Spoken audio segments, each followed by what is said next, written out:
Welcome to the Lakescraft Project YouTube series.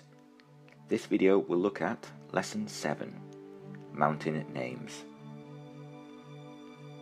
Toponymy is the science of matching current names with historical language that describes the physical characteristics of the environment. Can you think of any reasons why descriptions like these may have been important in place names? For this video, we will visit a series of anonymized sites and attempt to identify their names from their form.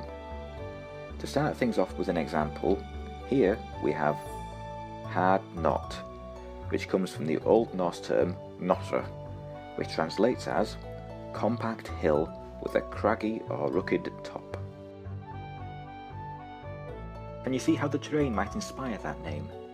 Think of a knotted rope and why that word might have transferred in reference. The next three sites will be one of the following: Dropping Crag, Voe Steel, or Swallowhurst. Think about what sort of feature you'd expect to hold each name. For those of you following this video with the accompanying printout, this is Site 2.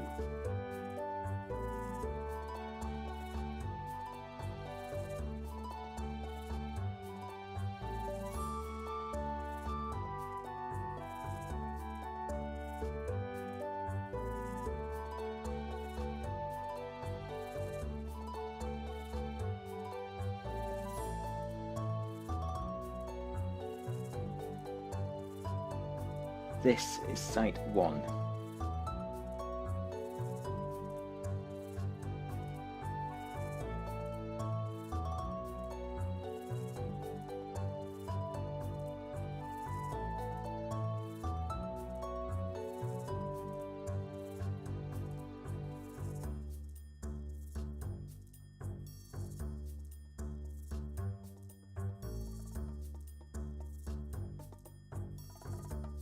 This is Site 3.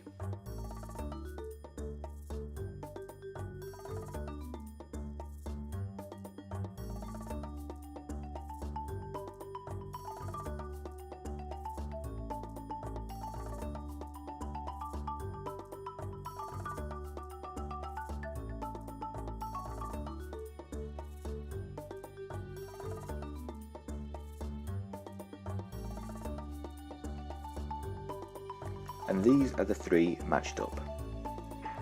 Swallowhurst. This name provides a nice example of a descriptive, where swallows can be found, and a generic element, which is a part we are interested in. This comes from the Old English hurst, wooded hillock. Dropping Crag, which has been suggested as coming from either the steep rocky wall or the rocky wall which drips. Both keenly appropriate. Voe Steel. The most accepted translation comes from the Old English stile, a steep ascent on a hill's head. Can you see how the names line up with the location? Let us now have a look at another trio of sites. Each of these will line up with one of the following names: Crinkled Crags, Ill Bell, Starling Dodd. This is Site 8.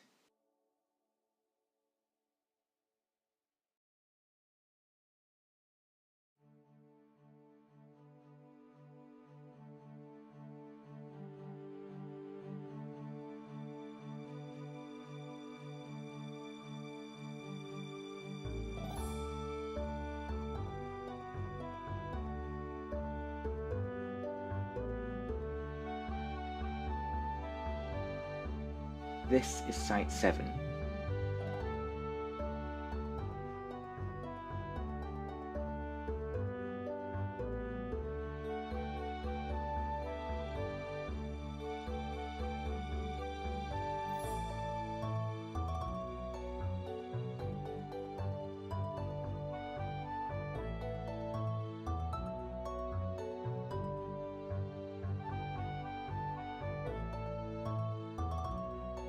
This is Site 12.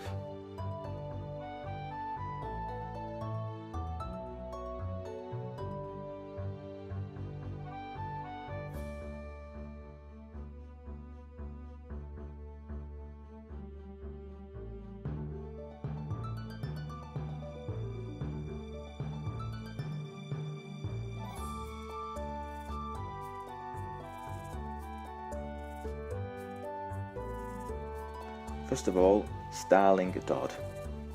Just as with Swallowhurst, we have a descriptor, where starlings may be found, and a generic which describes the location in specialised detail. This element is the fairly common Middle English Dodd, which translates as a compact, rounded summit. Crinkle Crags. The two elements of this place name translate from their original Old English forms as a wrinkled or twisted rocky height, not at all far from the modern word crinkle. And finally, we have Ill Bell. The generic of this location, Bell, ties in nicely with the previous videos discussing metaphor. Name studies has many parallels with the idea, which makes it such a fun topic to research. This generic translates, as one might guess, as being a rounded, bell-shaped hill. As for the questions posed on the sheet and asked earlier in this video, why do you think descriptions such as these featured prominently in names? The main answer is, it is how people would have navigated the area. A simple case of saying what can be seen. No confusion, no poetic semantics at work for the most part, just literal markers of what is.